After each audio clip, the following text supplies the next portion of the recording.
अस्सलाम वालेकुम स्टूडेंट्स, मैं हूं नकाश अरशद।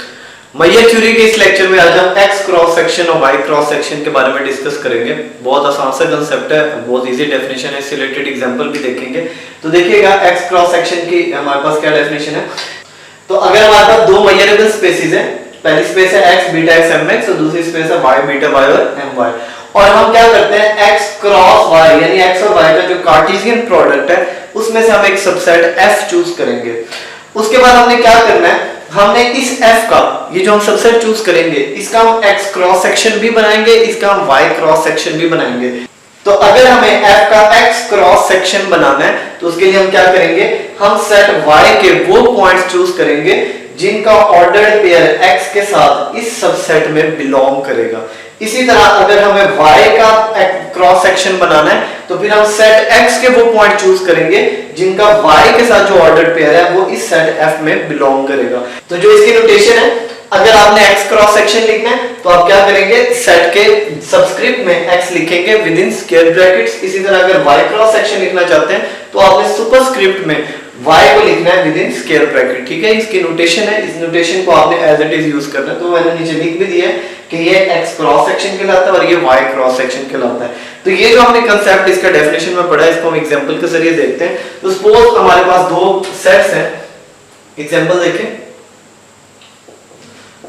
तो लेट कर लेते हैं, हमारे पास दो सेट्स हैं, हम सेट x ले लेते हैं, इसमें हम दो p q और r, मैंने इसमें तीन एलिमेंट चूज कर लिए। इसी तरह सेट y ले लेते हैं, सपोज वो है 1 और 2। ठीक है, ये हम अपनी मर्जी से कोई से भी दो सेट चूज कर सकते हैं। तो सबसे पहले हमें काम क्या करना है, हमें x cross y find out करना है। तो हम यहाँ से x क्रॉस y यानी इसका कार्टेशियन प्रोडक्ट फाइंड आउट करेंगे। तो वो आएगा p1 p2 q1 q2 r1 and r2। हमें इसका क्रॉस प्रोडक्ट मिल गया। इसके बाद हम क्या करेंगे, इस क्रॉस प्रोडक्ट में से कोई सा भी एक सबसेट चूज कर लेंगे। तो हम लेट कर लेते हैं f, हम अपनी मर्जी से हमने क्योंकि यूज करना है तो हम ले लेता हूं p2 q1 q2 and r1। जी, तो मैंने इस कार्टेशियन प्रोडक्ट में से एक सबसेट f चूज कर लिया। अब हम देखेंगे f में x का कौन कौन सा एलिमेंट आ रहा है, p है, q है और r है। इट मींस हम इन तीनों एलिमेंट्स के लिए x क्रॉस सेक्शन बनाएंगे। तो सबसे पहले हम बना लेते हैं p के लिए। तो क्रॉस x, क्योंकि x क्रॉस सेक्शन है तो इसको नीचे लिखेंगे।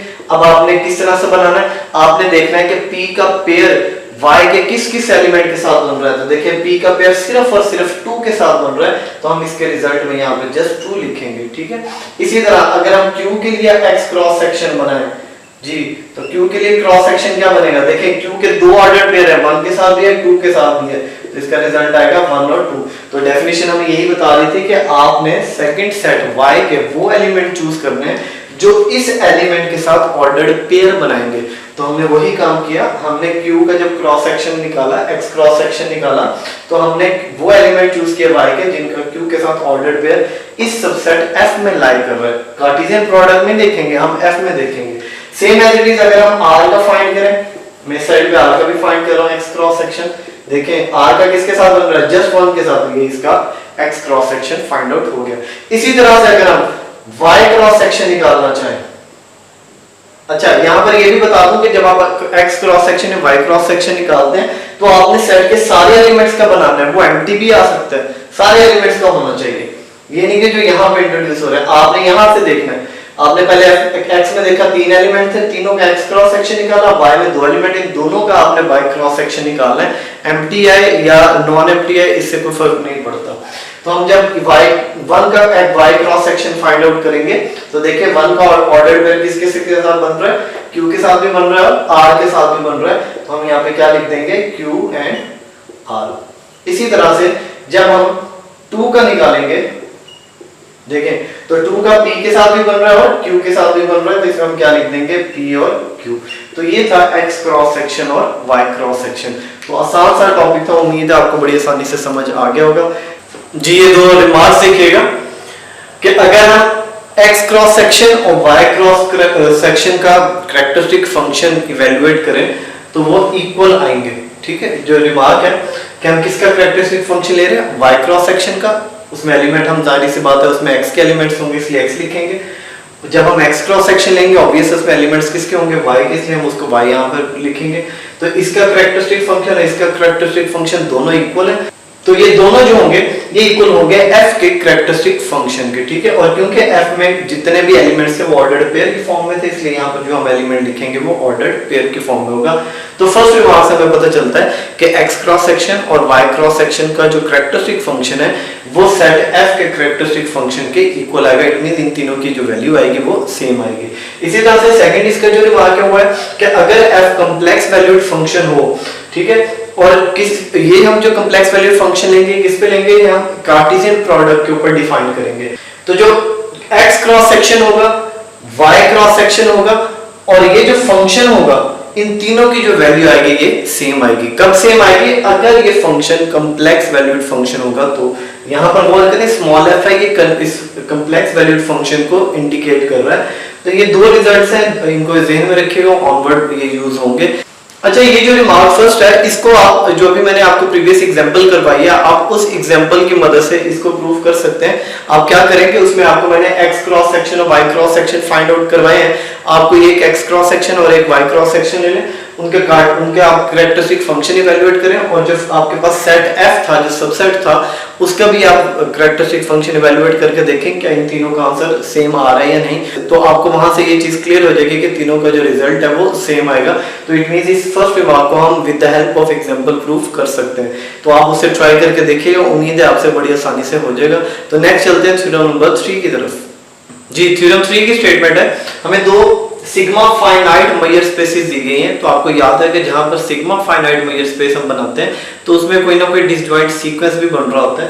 तो fj जो है वो डिसजॉइंट सीक्वेंस है मेजरेबल रेक्टेंगल्स का, और हमें गिवन दिया है कि fj का जो यूनियन है, काउंटेबल यूनियन, ये किसके बराबर है, कैपिटल F के बराबर है। और ये भी गिवन दिया हुआ है कि जो f ऑफ x है वो measure of the cross section of f के बराबर है, ठीक है। तो हमें ये दो रिजल्ट्स दिए हुए हैं, ये भी हमें गिवन है रिजल्ट और ये भी हमें रिजल्ट गिवन है। और इसमें जो fj है उसको डिफाइन कर चुके हैं कि वो सीक्वेंस है, ठीक है। हमने प्रूफ क्या करना है, हमने प्रूफ करना है कि जो कैपिटल F फंक्शन है ये मेजरेबल भी होना चाहिए, इसको नॉन नेगेटिव भी होना चाहिए, और ये भी प्रूफ करना है कि जो इसकी मेजर होगी f की, कैपिटल F की, वो इंटीग्रल ऑफ स्मॉल f के बराबर होगी। और स्मॉल f को हम जो इंट्रोड्यूस करवाएंगे वो किस पे इंट्रोड्यूस करवा रहे हैं, सेट x पे करवा रहे हैं, इसलिए हम जब उसको इंटीग्रेट करेंगे तो ओवर सेट x इंट्रोड्यूस करेंगे और उसके मेजर भी ऑब्वियस है इस सेट x के रिस्पेक्ट होगी। तो इसको हम प्रूफ करने के लिए देखें स्टार्ट करते हैं। हम क्या करते हैं कि हमने लेट कर लिया कि जो fj है वो aj क्रॉस bj के बराबर है। तो इसका fj का अगर हम x क्रॉस सेक्शन फाइंड करना चाहते हैं तो according to definition of x cross section क्या होगा कि y के वो एलिमेंट्स हम चूज करेंगे जिनका x के साथ अगर हम ऑर्डर्ड पेयर बनाएं तो वो ऑर्डर्ड पेयर जो है वो इसको बिलोंग करे, fj को बिलोंग करे, f को या fj को बिलोंग करे। तो वो ऑब्वियस fj किसके बराबर है, aj क्रॉस bj, इसलिए हम वहां पे aj क्रॉस bj भी लिख सकते हैं। तो अगर हम इसको इवैल्यूएट करके देखेंगे हमारी वैल्यूज कौन कौन सी आएंगी, तो देखें अगर ये जो पॉइंट x है ये पॉइंट इस सेट में बिलोंग करेगा तो ऑब्वियस है कि इसमें फिर जो हमारे पास एलिमेंट्स आएंगे y के, और y में से हम कौन सा सेट चूज करें, bj, तो इसका मतलब है तो उसकी जो वैल्यू आएगी वो bj के इक्वल आएगी। और अगर ये जो पॉइंट x है ये इस aj सेट को बिलोंग नहीं करता तो इट मींस ये एम्प्टी सेट आएगा, क्योंकि जो हम x क्रॉस सेक्शन या y क्रॉस सेक्शन निकालते हैं वो कोई वैल्यू नहीं होती, वो एक सेट होता है, इसलिए हम एम्प्टी सेट लगाएंगे। हमने प्रीवियस लेक्चर में पढ़ा था कि जो लिबैग इंटीग्रल होता है कैरेक्टरिस्टिक फंक्शन का वो मेजर ऑफ द सेट के इक्वल होता है। अगर हम कैरेक्टरिस्टिक फंक्शन a का फाइंड कर रहे हैं और उसको इंटीग्रेट कर रहे हैं विद रिस्पेक्ट टू x तो ऑब्वियस है वो मेजर ऑफ a के बराबर होगा, और वहां पर जो मेजर हम लेंगे वो भी किसके रिस्पेक्ट लेंगे, वो भी x के रिस्पेक्ट लेंगे। तो इसी को देखते हुए हमने ये जो सेट ऊपर बनाया है इस सेट के हम मेजर फाइंड आउट करना चाह रहे हैं, और ऑब्वियस है किसके रिस्पेक्ट फाइंड करेंगे, y के रिस्पेक्ट, क्योंकि इसमें जो एलिमेंट्स आएंगे वो सेट y के एलिमेंट्स आएंगे, इसलिए यहाँ पर हम my लिखेंगे, ठीक है। तो क्या होगा, इसकी जो मेजर होगी ऑब्वियस है वो इसके बराबर होगी। इस रिजल्ट को देखते हुए हमने ये रिजल्ट बनाया है, ठीक है। तो इसके बाद हम क्या करेंगे, हमने अभी रिमार्क में पढ़ा था कि x क्रॉस सेक्शन का कैरेक्टरिस्टिक फंक्शन जो होता है वो सेट के कैरेक्टरिस्टिक फंक्शन के बराबर होता है। तो यहाँ पर भी हमने ये किया, यहाँ से हमने x क्रॉस सेक्शन को रिमूव करके उसकी जगह सिंपली सेट का नाम लिख दिया इस रिजल्ट को यूज करते हुए। फिर क्या करेंगे, fj किसके इक्वल है, देखें स्टार्ट में हमने लिखा fj बराबर है aj क्रॉस bj, तो हमने fj की जगह पे aj क्रॉस bj लिख दिया। इसके बाद हमने लेक्चर 1 में पहला क्वेश्चन सॉल्व किया था जहां पे हमने पढ़ा था कि कैरेक्टरिस्टिक फंक्शन क्रॉस प्रोडक्ट में हम सेपरेट कर सकते हैं। उस रिजल्ट का यूज करते हुए हमने दोनों का कैरेक्टरिस्टिक फंक्शन सेपरेटली लिख दिया। अब गौर से देखें ये जो इंटीग्रल है ये integral with respect to y है। तो अब क्या करेंगे, इसमें aj जो है ये कांस्टेंट के तौर पे ट्रीट होगा, क्योंकि जाहिर सी बात है aj जो हम चूज कर रहे हैं ये तो हम x में से चूज कर रहे हैं ना, y में से हम सिर्फ bj को चूज कर रहे हैं, इसका मतलब ये कांस्टेंट है, इस इंटीग्रल से बाहर निकाल देंगे। तो अब यहाँ पर क्या होगा कि जो बीजे का कैरेक्टरिस्टिक फंक्शन है, अगर हम इसे इसका लिबैग इंटीग्रल फाइंड आउट करते हैं तो ये इसके मयर में कन्वर्ट हो जाएगा। यही वाला रिजल्ट जो हमने स्टार्ट में लिखा था उसी को हमने यहाँ पर दोबारा यूज किया। ऑनवर्ड अब देखिए, ऑनवर्ड भी मैं यहाँ पर सॉल्व करके उसको भी आपको एक्सप्लेन कर देता हूँ। तो यहाँ तक अगर क्लियर हो गया, नेक्स्ट देखिएगा क्या करेंगे। मैं ये स्टेटमेंट रिमूव कर रहा हूँ, लेकिन स्टेटमेंट में कुछ चीजें मैंने हाईलाइट की है, ये आप नोट डाउन कर लें।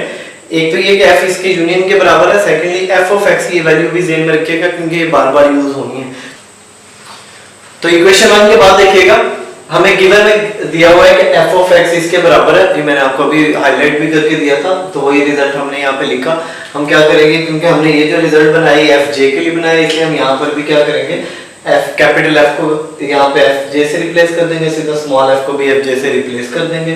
ठीक है, इसके बाद क्या करेंगे, इसकी जो वैल्यू हमने अभी फाइंड आउट की है, ये देखिए हमने इक्वेशन 1 से जो वैल्यू फाइंड आउट किया वो इक्वेशन 1 से वैल्यू उठा के यहाँ पर पुट कर देंगे और इस इक्वेशन को हम इक्वेशन 3 का नेम दे देंगे। अब नेक्स्ट देखिए क्या होगा, तो ये जो हमने इक्वेशन 3 बनाई है, यहाँ पर इक्वेशन 3 में राइट हैंड साइड देखेंगे मयर है और ये कैरेक्टरिस्टिक फंक्शन है, और आपको पता है कि जो कैरेक्टरिस्टिक फंक्शन होता है ये भी पॉजिटिव होता है, मयर भी हमेशा पॉजिटिव होती है। इट मींस ये जो राइट हैंड साइड हमने यहाँ पे फाइंड आउट की है ये राइट हैंड साइड पॉजिटिव भी है और ये मयरेबल भी है, कैरेक्टरिस्टिक फंक्शन मयरेबल होता है। तो अगर ये राइट हैंड साइड पॉजिटिव और मयरेबल है, इट मींस ये लेफ्ट हैंड साइड यानी जो फंक्शन fj होगा ये क्या होगा, ये मयरेबल भी होगा और नॉन नेगेटिव भी होगा। इसके बाद हमने इक्वेशन 2 को दोबारा लिखा और इसमें हमने यहाँ पर भी f की जगह उसकी वैल्यू पुट की, तो हमें गिवन में वैल्यू दी हुई थी कि कैपिटल F बराबर है यूनियन ऑफ fj के, वो यहाँ पे वैल्यू पुट की। आपको पता है जो लिबैग मेथड होती है ये काउंटेबल एडिटिव होती है, काउंटेबली एडिटिव होने की वजह से जब इस यूनियन को हम बाहर निकालेंगे तो ये समेशन में कन्वर्ट हो जाएगा। हमारे पास जो रिजल्ट यहाँ पर बच गया वो ये आ गया। तो इसकी वैल्यू अभी देखें हमने यहाँ पे ऊपर इसकी वैल्यू इक्वेशन 2 में लिखा है कि किसके बराबर है, ये fj के बराबर है। इट मींस हम इस पूरे की जगह पे सिंपली fj भी लिख सकते हैं। तो अब आप गौर करें तो जो f ऑफ x है वो समेशन ऑफ fj के बराबर है, और fj क्या चीज है, ये मयरेबल है और नॉन नेगेटिव है, ऊपर हम मेंशन कर रहे हैं। तो अगर ये राइट हैंड साइड मयरेबल और नॉन नेगेटिव है, इट मींस ये लेफ्ट हैंड साइड जो होगी यानी जो स्मॉल f फंक्शन होगा ये मयरेबल भी होगा और नॉन नेगेटिव भी होगा। तो ये हमारा यहाँ पे एक काम कंप्लीट हो गया कि हमने प्रूफ करना था ये जो स्मॉल f फंक्शन है ये मयरेबल और नॉन नेगेटिव होना चाहिए। आपके थ्योरम की जो मैंने स्टेटमेंट लिखी थी, आपके नोट्स में जो स्टेटमेंट है उसमें लिखा हुआ है जो प्रूफ करना है, कैपिटल F को प्रूफ करना है कि वो मयरेबल और नॉन नेगेटिव होना चाहिए। तो उसको वहां से आप करेक्शन कर लें, कैपिटल F को प्रूफ नहीं करना चाह रहे थे, हम प्रूफ करना चाह रहे थे जो स्मॉल f है इसे मयरेबल होना चाहिए और इसी को नॉन नेगेटिव भी प्रूफ करना था। अब नेक्स्ट क्या करना है, हमने इंटीग्रल वाला रिजल्ट भी प्रूफ करना है, उसको भी मैं सॉल्व कर रहा हूँ। तो इसमें जो हमने नेक्स्ट रिजल्ट प्रूफ करना है कि जो इंटीग्रल होगा f का वो बराबर होगा मयर ऑफ f के। ठीक है, तो उसे कैसे प्रूफ करेंगे, उसके लिए हम क्या करेंगे, ये जो अभी हमने रिजल्ट बनाया है ये वाला, इसको दोनों तरफ इंटीग्रेट कर देंगे। और किसके रिस्पेक्ट इंटीग्रेट करेंगे, ओवर x इंटीग्रेट करेंगे। अब x के ओवर ही इंटीग्रेट क्यों करेंगे, उसकी रीजन ये है कि हमने इसके प्रूफ के स्टार्ट में y के ओवर इंटीग्रेट कर दिया था ऑलरेडी, जिससे हमने ये रिजल्ट मिला था मयर ऑफ y वाला। तो इसलिए अब हम x की तरफ जाएंगे, तो यहाँ पे हमने x के रिस्पेक्ट इंटीग्रेट इधर भी किया और इधर भी इंटीग्रेट कर दिया बोथ साइड पर। फिर क्या करेंगे, समेशन इंटीग्रल के अंदर लगाए या बाहर लगाए इससे फर्क नहीं पड़ता, हमने समेशन को इंटीग्रल से बाहर लिखा। फिर fj की वैल्यू देखिए इक्वेशन नंबर 3 से हमें मिली हुई है कि हमारे पास जो फंक्शन fj है वो इसके इक्वल है, वो वैल्यू हम यहाँ पे पुट कर देंगे। देखिए आप इंटीग्रेट किसके ऊपर कर रहे हैं, x के ऊपर कर रहे हैं, तो इसलिए हम क्या करेंगे, ये जो y वाले ये पूरी वैल्यू है ये क्या हो जाएगी, कांस्टेंट, इसको हम इंटीग्रल से बाहर निकाल देंगे।